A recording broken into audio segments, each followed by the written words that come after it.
As Unitarian Universalists, we believe truth is larger than any one book. Religion and science, they go hand in hand. Integrity requires freedom of conscience. Diversity is something to celebrate. In the struggle for justice, we come alive.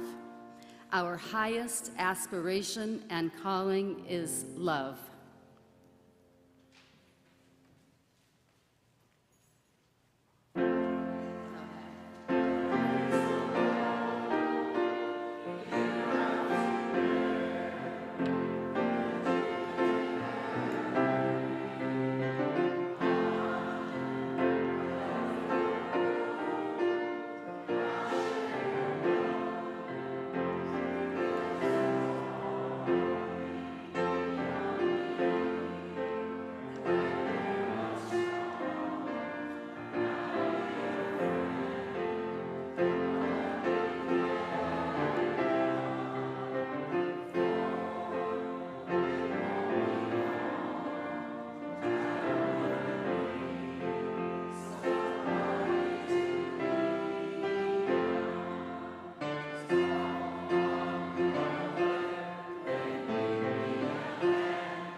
Whoever you are, whomever you love, whatever path you are on, you are welcome here.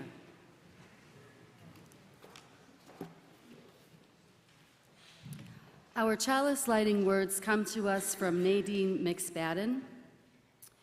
During our darkest moments, still there is hope. When facing our biggest challenges, still there is hope. When all we can do is put one foot in front of the other, still there is hope. When we can't find the way out, still there is hope. When all we can do to help is hold someone's hand as they cry, still there is hope. We are the hope for ourselves and for one another. Always there is hope.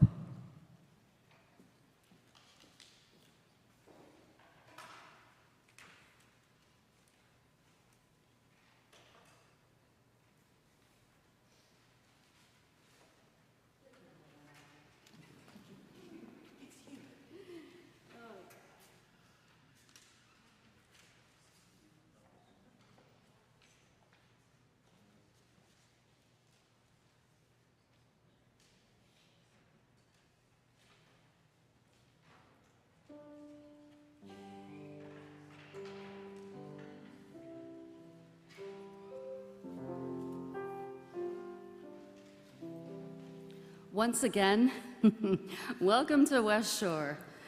Diane, I've told you many times I should not be allowed to be around fire. We have so much good that is going on. Check out the West Shore Weekly in your order of service about events coming up and how you can get involved. One that struck me was stress relief techniques on Thursday, July 17th at 1 p.m. That sounds good to me. We are excited to welcome our guest speaker this morning, Reverend Beth Marshall. Reverend Beth Marshall is a lifelong Unitarian Universalist with a bachelor's degree in English from Bowling Green State University and a Master's of Divinity from Meadville Lombard Theological School in Chicago. She has served congregations in Southold, New York, Toledo, Ohio, and Canton, Ohio. She recently served as a temporary targeted minister in Cleveland, Ohio, Erie, Pennsylvania, and Traverse City, Michigan. She lives in Oberlin with her husband, Tony Wilgus. Together, they are parents to 5 grown children and 9 grandchildren. You might remember Beth from her student minister days at West Shore in the 1990s. And I'm going to put you on the spot. Beth's daughter, can you just wave, say hi to everybody? Welcome, yay. She's here all the way from San Diego, California. Yeah, if you're here for the first or second time and you don't mind letting others know, please raise your hand so we can offer you a special welcome. Woo! All right. Yay. While our children go to their classes, let's greet each other warmly. The greeting time will end with the sounding of the bell.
Kathy?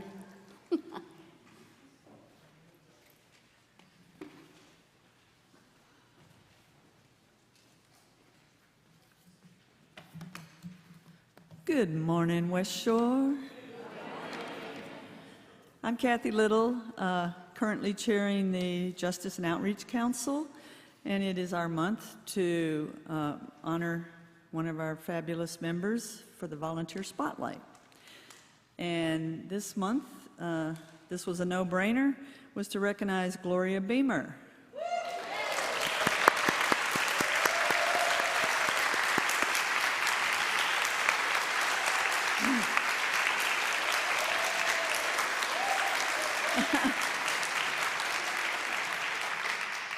Gloria is no stranger to most of you, having been a member of West Shore for almost 20 years. As many of you are aware, Gloria has been an integral leader in the justice work at West Shore. She recently stepped down after many years from chairing the Justice and Outreach Council and the Social Action Committee, as well as representing the Justice and Outreach Council on the coordinating team. Fortunately for us, however, she will continue to serve on the Justice Vision and Steering Team. Many of you know of Gloria and Bob's work in hosting the fabulous Social Action film series for over a decade, as well as her leadership with Social Action in keeping our food pantry stocked. Gloria also co-leads the Peach Group and is a longtime member of Queer and Allies. Gloria was also instrumental in starting the Veg Group and Imagine Peach Group some years ago, which are not currently active. Gloria has also been involved with GCC, FACT, Helping Hands, Denison UCC, and probably many more that I'm not even aware of. When I look at all her accomplishments, I don't know how one person has done all this. So please join me in recognizing Gloria Beamer as this month's Volunteer Spotlight Awardee.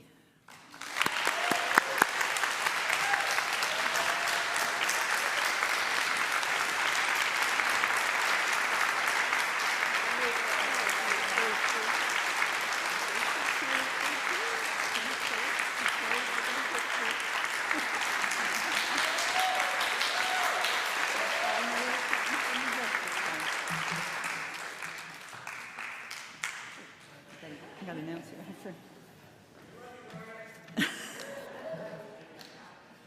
She's a popular girl. And now the offering will be given and gratefully received.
My name is Lynn DiMarino. I am one of your worship associates here at West Shore. When Reverend Marshall asked me to write a reflection about empathy, I immediately thought about my students at school. But then that prompted me to start thinking about my own experiences with the different schools that I attended, along with the many teachers that I encountered along the way. First, let me say by definition, empathy is the ability to understand and share the feelings of another person. It involves stepping into someone else's shoes, recognizing their perspective, and experiencing their emotions, either cognitive or emotional or both. It's not just about feeling sorry for someone, we know that's sympathy, but truly connecting with their experience. Now, I was not always a very good student, or for that matter, a very well-behaved student. I know you find that last part hard to believe. I know it. It's okay. However, there were reasons that I was not always focused in class. There were also reasons why I misbehaved. I had been through quite a bit and moved around a lot in my young life. I was in fact still a child trying to make a place for myself in the new settings I kept finding myself in. A child trying to make sense of all the things happening in my world. It was a lot. I wondered sometimes if my teacher understood. I wondered, why didn't my teacher ask what was going on? Did my teacher even care? Can my teacher see me or hear me? Then I thought, what if I tell my teacher how I'm feeling? No, that would be way too scary. Better not tell my teacher how I'm feeling. So there I was, with all these feelings and thoughts running around in my head. What does a child do with all these feelings? Do they tune out because they're so wrapped up in their own thoughts? Do they lash out or misbehave because they do not know what to do with all these emotions? The answer to these questions is absolutely, positively, yes. Yes, a child will disassociate because they are trying to process the myriads of feelings swirling around in their head. Yes, a child will lash out or misbehave because they are feeling frustrated or maybe even angry because they do not know what to do with all of this going on. They simply cannot take it anymore and they need an outlet. Now, as many of you know, I am an elementary school teacher. I see students from many backgrounds, cultures, different family dynamics, varying socioeconomic backgrounds, different housing situations, and more. Please understand that I am not a perfect teacher. I have made mistakes, and I will probably make more. I can only strive to learn and grow from my mistakes, just like I teach the kids, you know? You learn and grow. It's an opportunity for growth. I have worked with truly wonderful teachers, administrators, secretaries, kitchen staff, support staff, librarians, custodians, counselors, social workers, you name it. However, there are instances over the years where staff have said or done things that I could not believe. I have heard a staff member say about a student who was misbehaving, well, they do live in the apartments. Okay, what does that have to do with anything? It doesn't. I have also heard, well, it is a single mom household. Again, what does that have to do with anything? I mean, I'm a single mom. I used to live in an apartment. I'm sure there's many of you out there in the same boat. We're still good at what we do. Again, how about, they're a foster child. That last one, the foster child, let us look at that for a minute. How about the foster child I had last year in my class? She was separated from her brother, then she was reunited with her brother, then yet again separated from her brother. She was then told that she was going to a different foster home, but she wasn't told where or when. Think about that for a minute. You're separated from your biological brother. You're going to a different home. You don't know when, you don't know where. Are you going to be loved? Are you going to be safe? You're an 8-year-old little girl.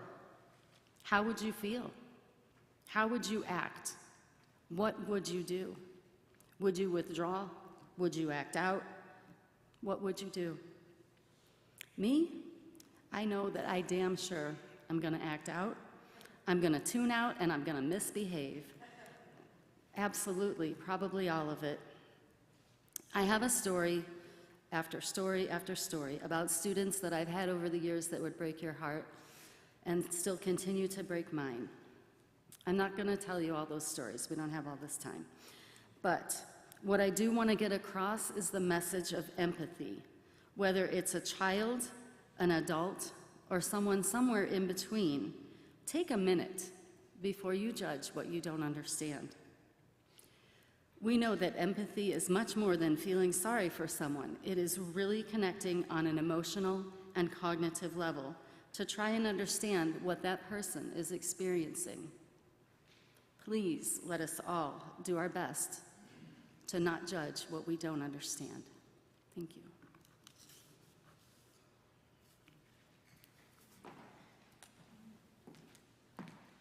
And now everyone is welcome to come forward to share from the heart in the community ritual of For All That Is Our Lives. Please.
The reading this morning comes to us from Azar Nafisi. I believe in empathy. I believe in the kind of empathy that is created through the imagination and through intimate personal relationships. I am a writer and a teacher. So much of my time is spent interpreting stories and connecting to other individuals. It is the urge to know more about ourselves and others that creates empathy. Through imagination and our desire for rapport, we transcend our limitations, freshen our eyes, and are able to look at ourselves and the world through a new and alternative lens. Whenever I think about the word empathy, I think of a small boy named Huckleberry Finn contemplating his friend and runaway slave, Jim. Huck asks himself whether he should give Jim up or not. Huck was told in Sunday school that people who let slaves go free to go to everlasting fire, right?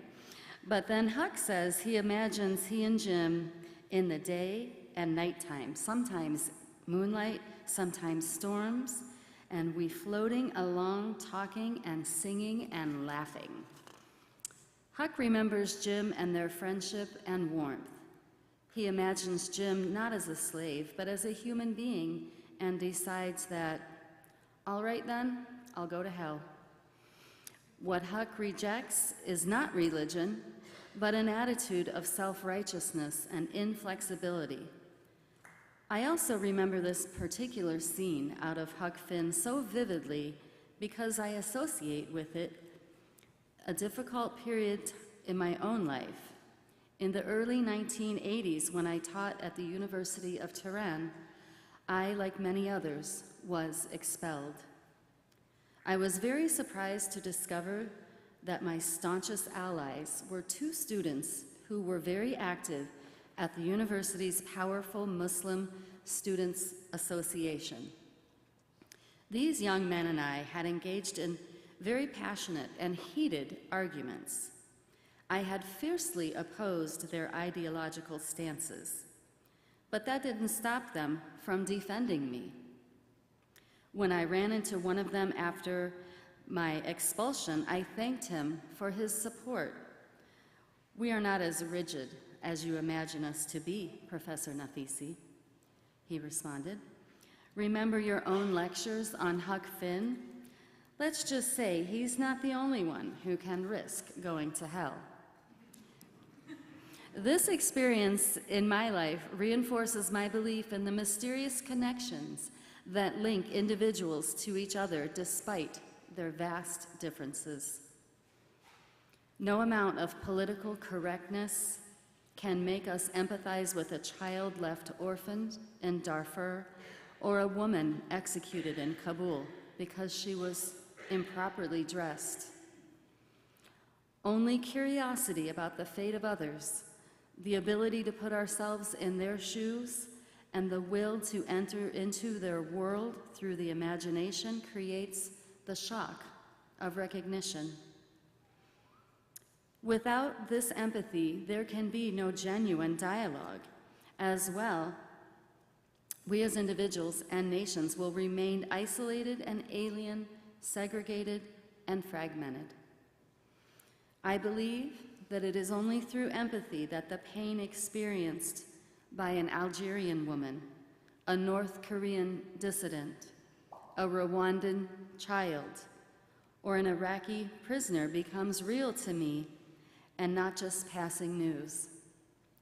And it is times like this when I ask myself, am I prepared, like Huck Finn, to give up Sunday school heaven for the kind of hell that Huck chose?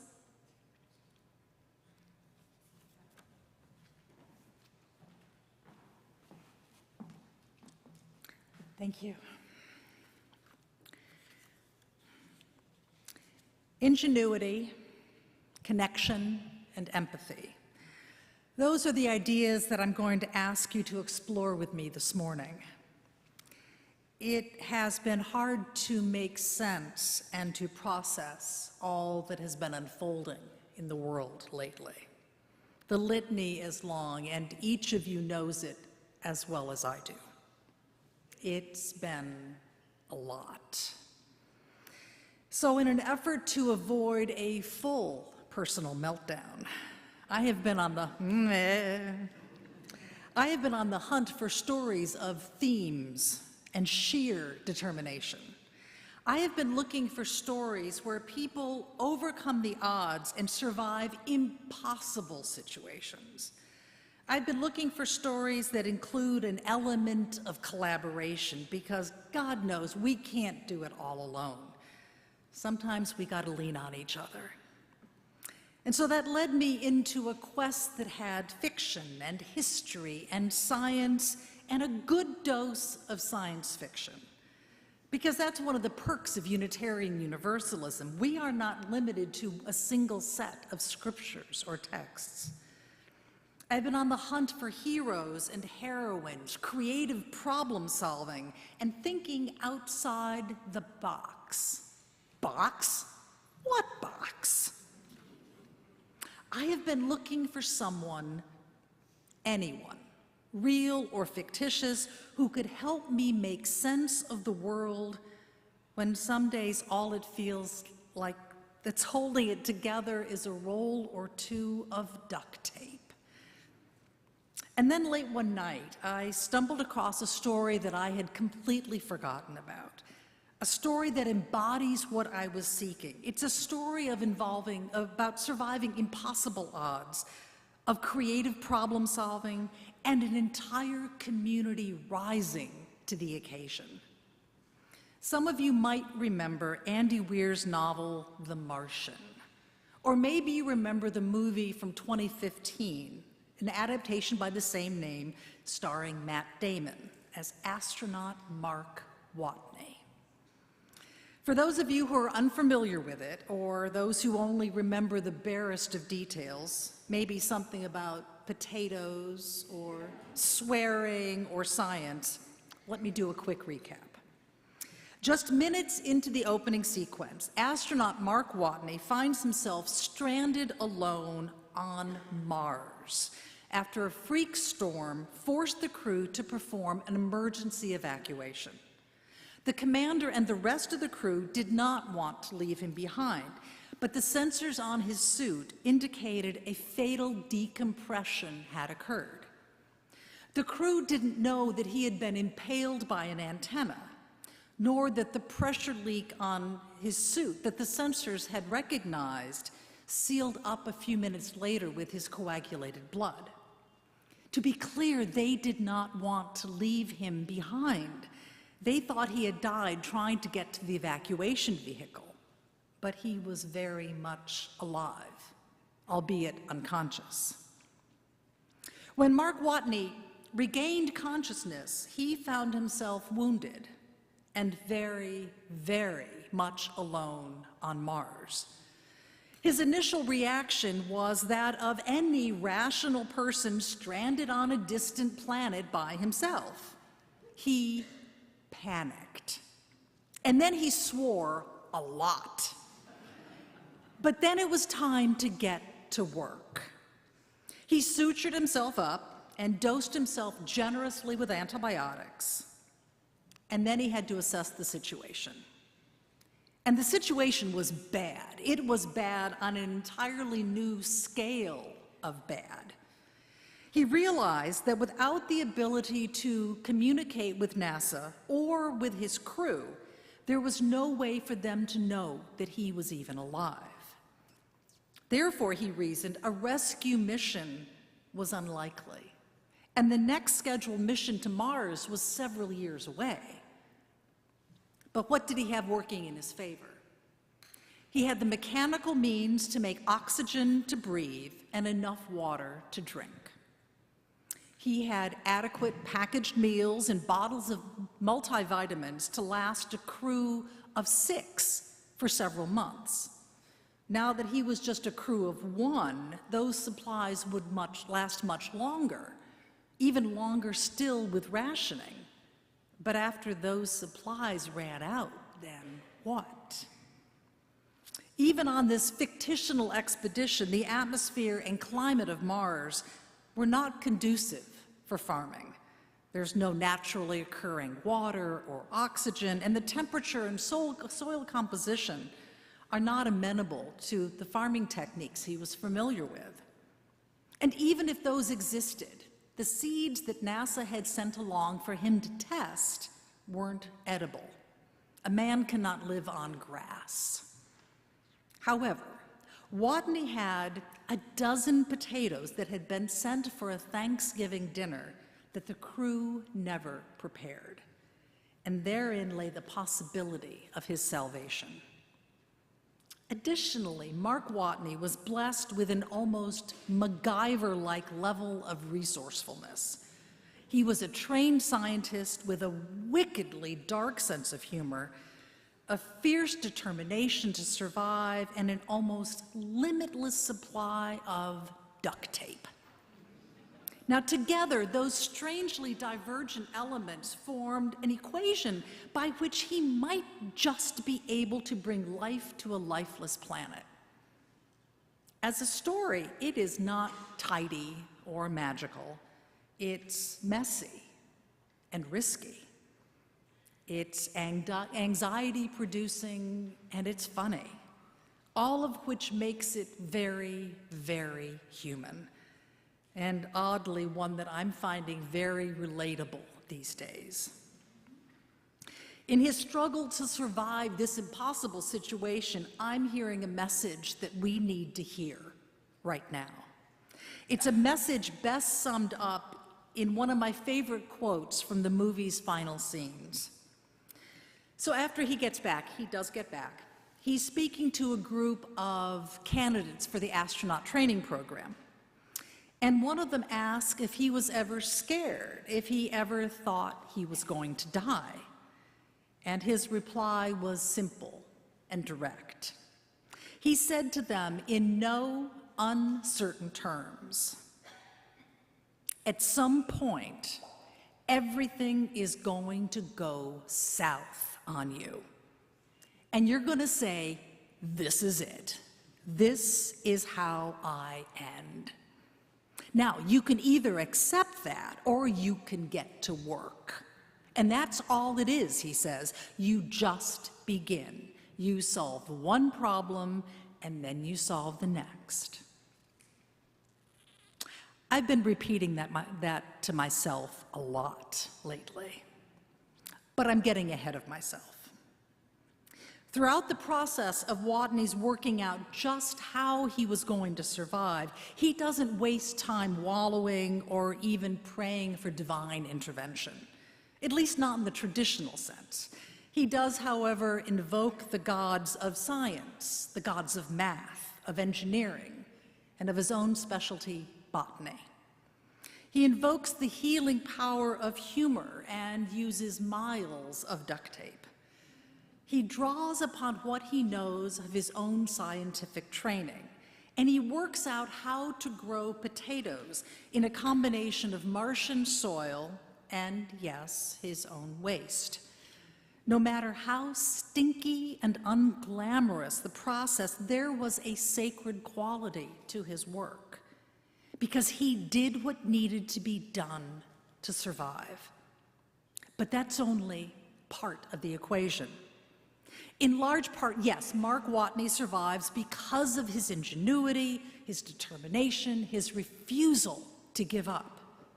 But ultimately, he survives because he is not alone. And that, good people, is the counterbalance to the equation. Mark Watney was on a mission larger than himself. Even in his physical isolation, he is connected through the wonders of modern technology. Though it took time to repair and rework his damaged communication systems and finally make contact with the team at NASA back on Earth, he was always part of that mission. Once NASA learned that he was alive, the entire team worked relentlessly to figure out a way to bring him home alive. They thought outside the proverbial box. They reworked timetables and questioned every aspect of their approved policies and procedures. They generated new ideas and solutions that might just bring him home alive and well.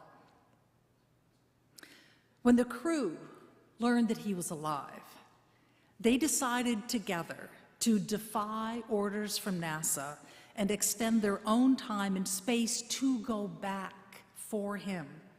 They were risking their own lives and frustrating their families back home.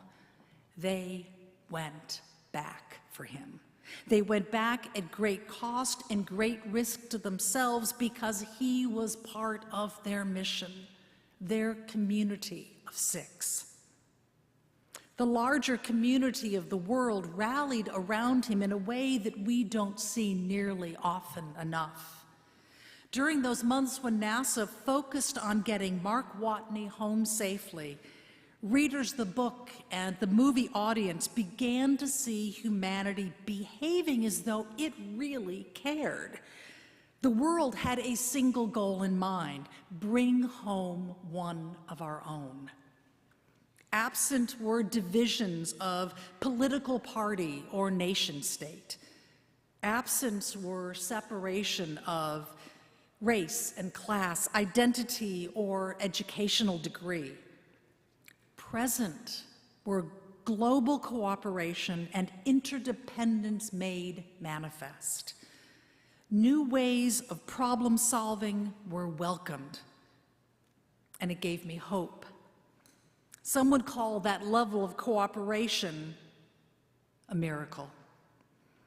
It was at that moment that I heard echoes of what Azar Nafisi was writing about when she said she believes in that mysterious connection that links individuals to each other despite their vast differences, and how only a curiosity about the fate of others, the ability to put ourselves in their shoes, and the will to enter their world through imagination creates a shock of recognition.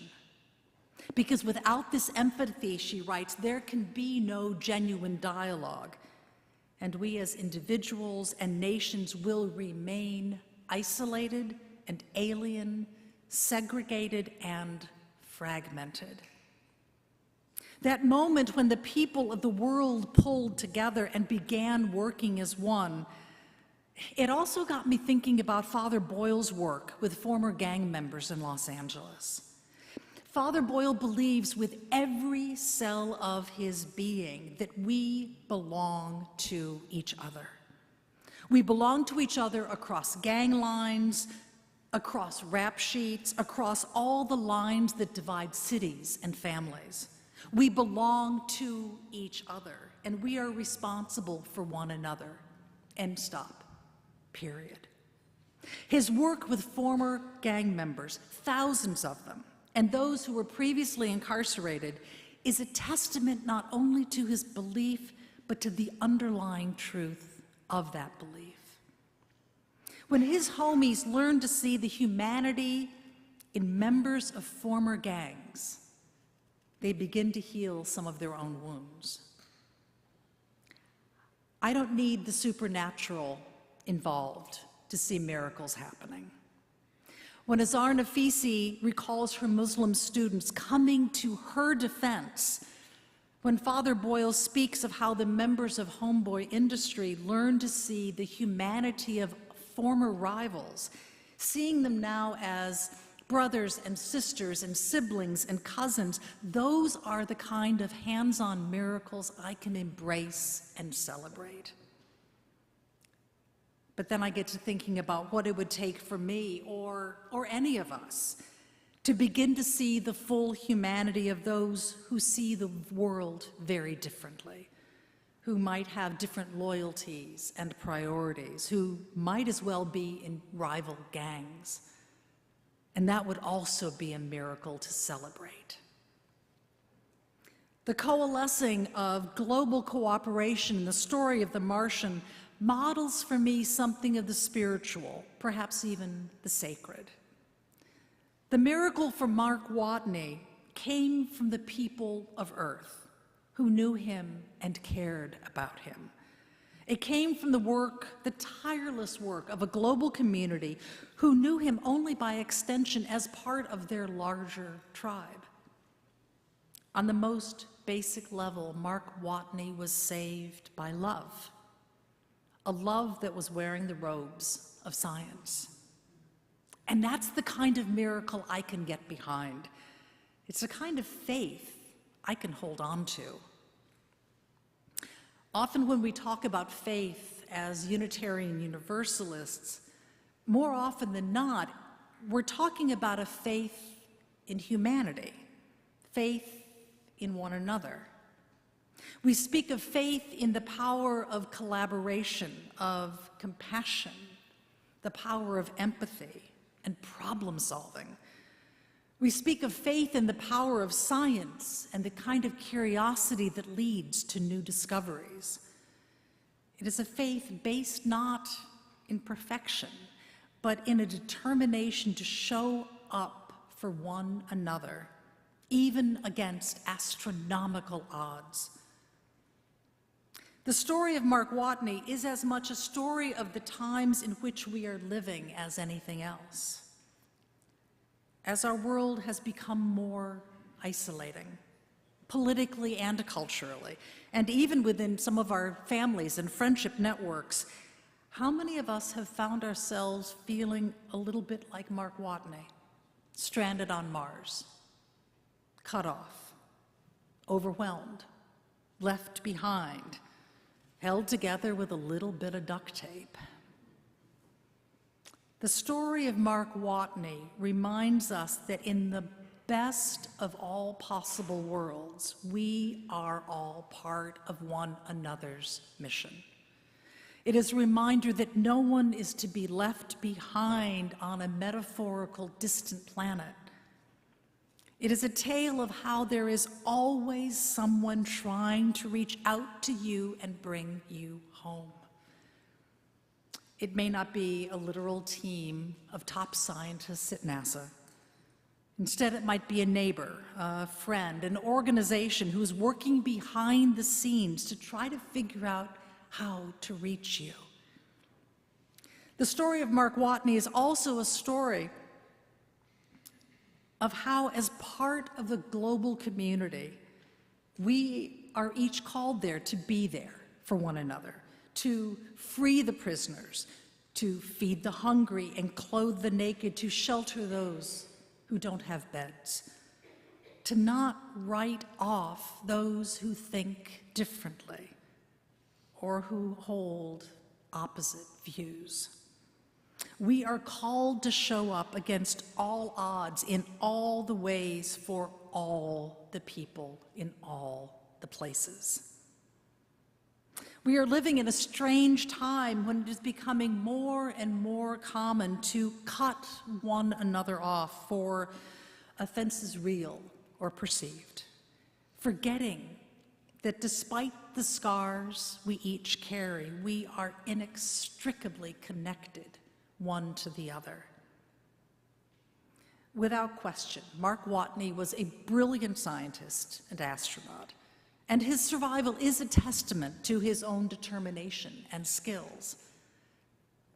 And he survives because others refused to give up on him.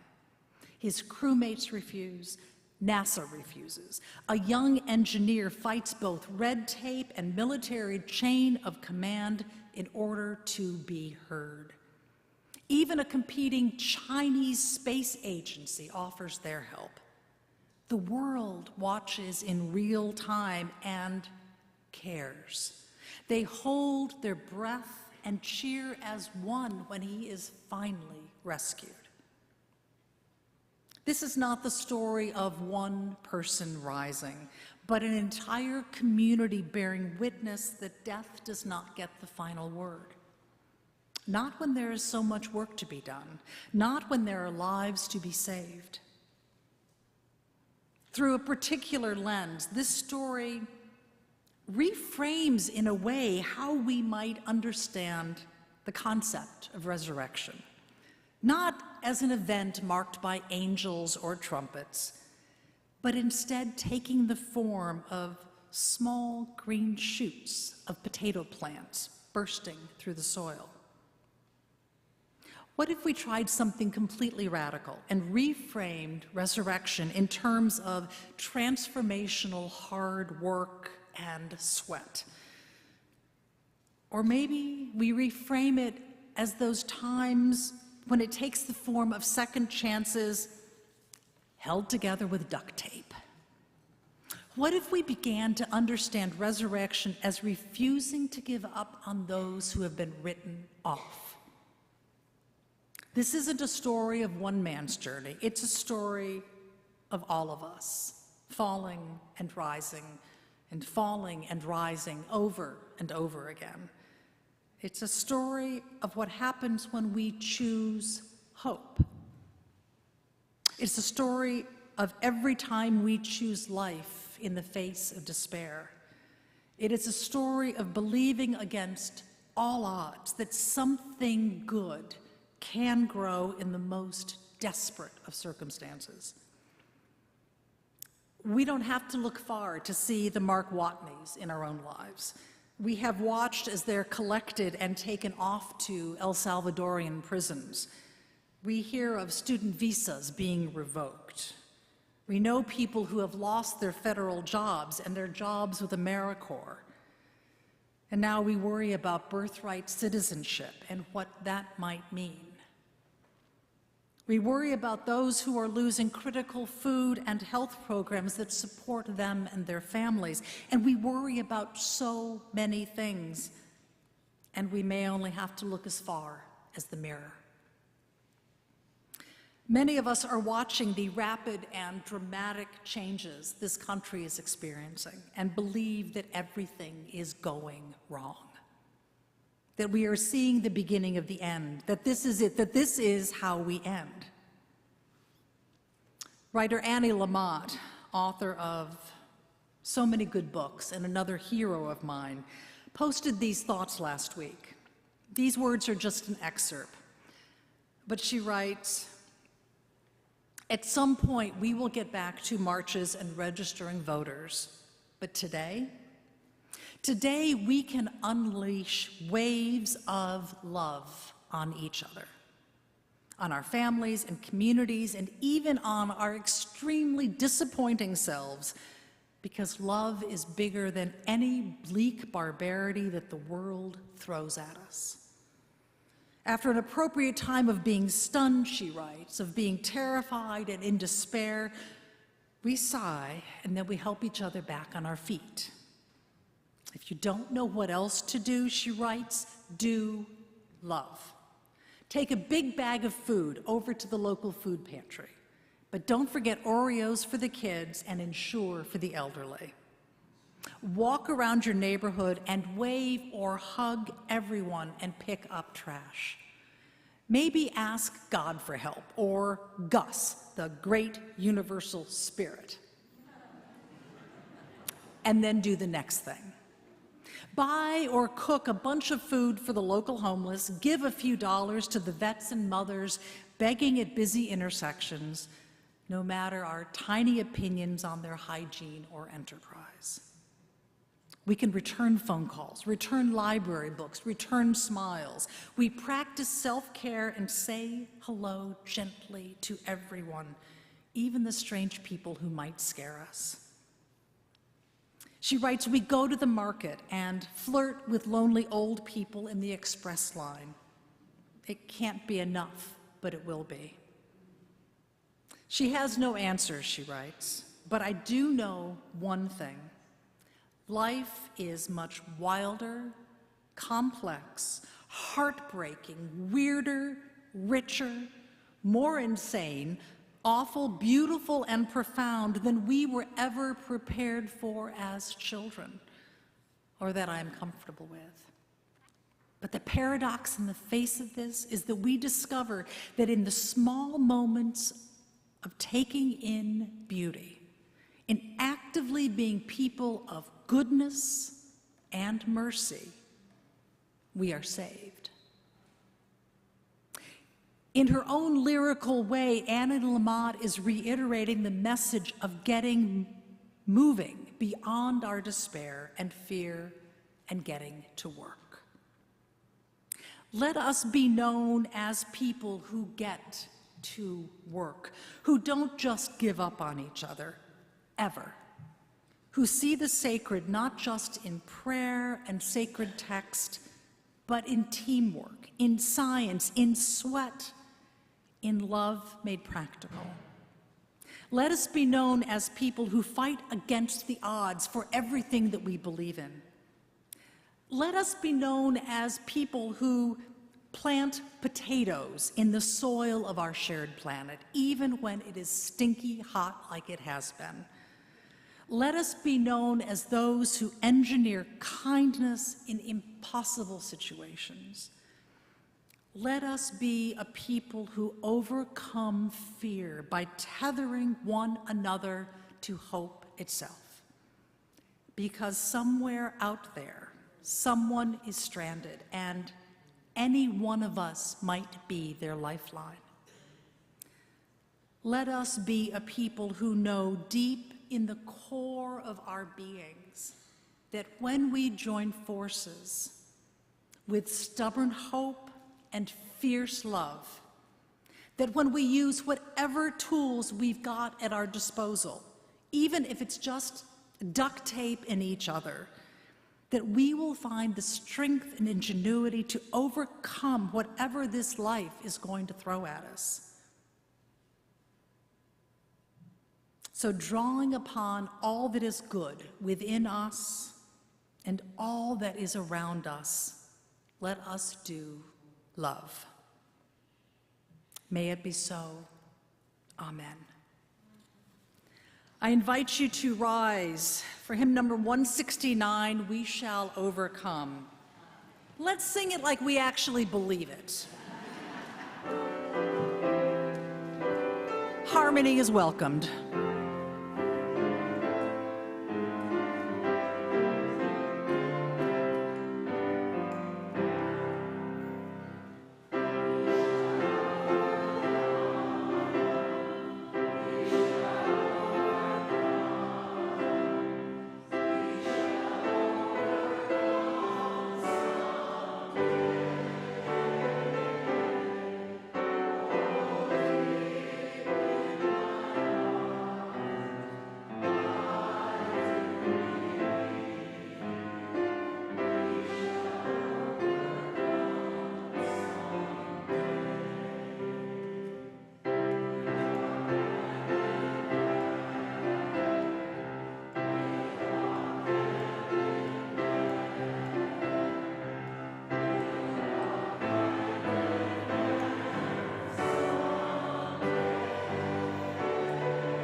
Our benediction comes from Reverend Jane Jepka.